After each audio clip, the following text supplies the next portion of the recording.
दोस्तों आज की कहानी है घूंघट वाली लड़की भाग एक। तो दोस्तों कहानी शुरू करने से पहले अगर आपने हमारे चैनल को सब्सक्राइब नहीं किया है तो सब्सक्राइब कर दे ताकि आपके पास पहुंचे हमारा वीडियो सबसे पहले।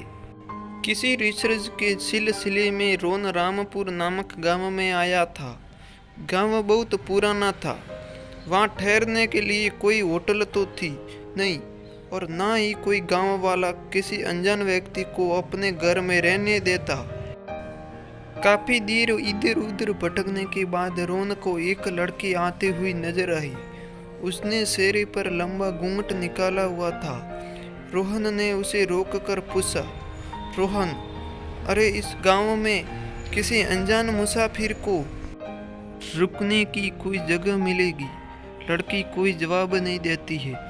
थोड़ी दूर जाकर एक गेस्ट हाउस की तरफ इशारा करती है। रोहन गेस्ट हाउस देखकर बहुत खुश हो जाता है। जैसे ही उस लड़की को थैंक यू कहने के लिए पीछे मुड़ता है तो वो लड़की वहाँ से जा चुकी होती है। उसे थोड़ा अजीब लगता है पर रहने की जगह मिल जाने की खुशी में वह सब पर ध्यान नहीं देता। वह गेस्ट हाउस की तरफ बढ़ता है। देखने में ऐसा लग रहा था जैसे किसी पुरानी हवेली को गेस्ट हाउस में बदल दिया गया हो। रोहन हवेली में पहुंचता है। रिसेप्शन पर कोई नज़र नहीं आता है। रोहन, हेलो, कोई ये है यहाँ? तभी अंदर से लंबा सा दिखने वाला एक आदमी बाहर आता है। सिर पर पगड़ी बंधी थी, चेहरे पर दाढ़ी मूंछ थी। दिखने में अकड़ू लग रहा था। भारी आवाज में बोलता है, मेरा नाम बहादुर है, मैं ही यहाँ की देखभाल करता हूँ। तुम्हें क्या चाहिए? रोहन, कोई रूम मिलेगा? बहादुर, हाँ मिल जाएगा। एक चाबी उसके हाथ में थमाकर कहता है, सीढ़ियाँ चढ़ते ही पहला कमरा है। रोहन धन्यवाद कहते हुए कहता है, कुछ खाने के लिए मिलेगा? बहादुर, तुम चलो, मैं भिजवाता हूँ। रोहन चाबी लेकर रूम में पहुँच जाता है। रूम काफ़ी बड़ा और पुराने तरीके से सजा हुआ था। उसकी तीनों दीवारें सजी थी पर एक दीवार बिल्कुल खाली थी। अजीब सा खिंचाव महसूस कर रहा था। वह धीरे धीरे दीवार की तरफ बढ़ता है।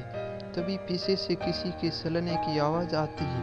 रोहन मुड़कर देखता है तो सामने वही घूंघट वाली लड़की हाथ में ट्रे लिए खड़ी थी। रोहन आगे बढ़कर, तुम वही होना जो बाहर मिली थी? वह औरत ट्रे को टेबल पर रख कर बिना कुछ जवाब दिए चली जाती है।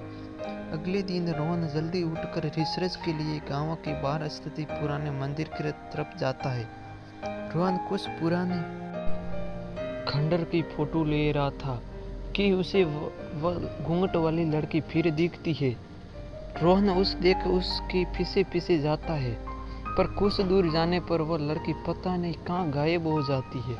रोहन असमझ में पड़ जाता है कि आखिर वह औरत कौन? रोहन उस लड़की का पीछा करते करते गांव में पहुंच जाता है। सभी गांव वाले उसे अजीब नज़रों से देखते हैं। रोहन एक दुकान पर जाकर पानी की बोतल लेता है। वह दुकान वाला भी उसे अजीब सी नज़रों से गुजरता है। रोहन से रहा नहीं गया। वह दुकान वाले से पूछता है, क्या हुआ है सबको? मैं जब से गांव में आया हूँ तब से सभी मुझे ऐसे गुजर रहे हैं जैसे कि मैं कोई भूत हूँ। इस पर वह दुकानदार कहता है, तुम उस हवेली में ठहरे हो ना? रोहन, हवेली कौन सी? दुकानदार, वही जहाँ तू ठहरे हो। रोहन, पर वह तो गेस्ट हाउस है ना? दुकानदार, किस भ्रम में हो? वहाँ कोई गेस्ट हाउस नहीं है। वहाँ तो क्या इस पूरे गांव में भी कोई गेस्ट हाउस नहीं है? दुकानदार की बात सुनकर रोहन सोच में पड़ जाता है। दुकानदार कहता है, आज तक कोई भी उस हवेली से जिंदा वापस नहीं लौटा। तुम पहले आदमी हो जो उस हवेली से जिंदा वापस लौटे हो, इसलिए ही सभी गांव वाले तुम्हें इस तरफ देख रहे थे। वो घूंघट वाली लड़की किसी को भी जिंदा नहीं छोड़ती है। रोहन, घूंघट वाली लड़की पर उसने तो मेरी मदद की थी, इतना ही नहीं, वो मेरा ख्याल भी रखती है। दुकानदार की बात को वह समझ रोहन वापस गेस्ट हाउस की तरफ लौट जाता है। पर वहाँ पहुँचने पर क्या देखता है कि उस गेस्ट हाउस की जगह एक पुरानी सी हवेली नज़र आती है। तो दोस्तों आज की कहानी पूरी हो गई है और आपको ये कहानी कैसी लगी अपने विचार को कमेंट में हमें ज़रूर बताएं। और दोस्तों वीडियो को लाइक करें, शेयर करें और चैनल को सब्सक्राइब करना बिल्कुल ना भूलें। धन्यवाद।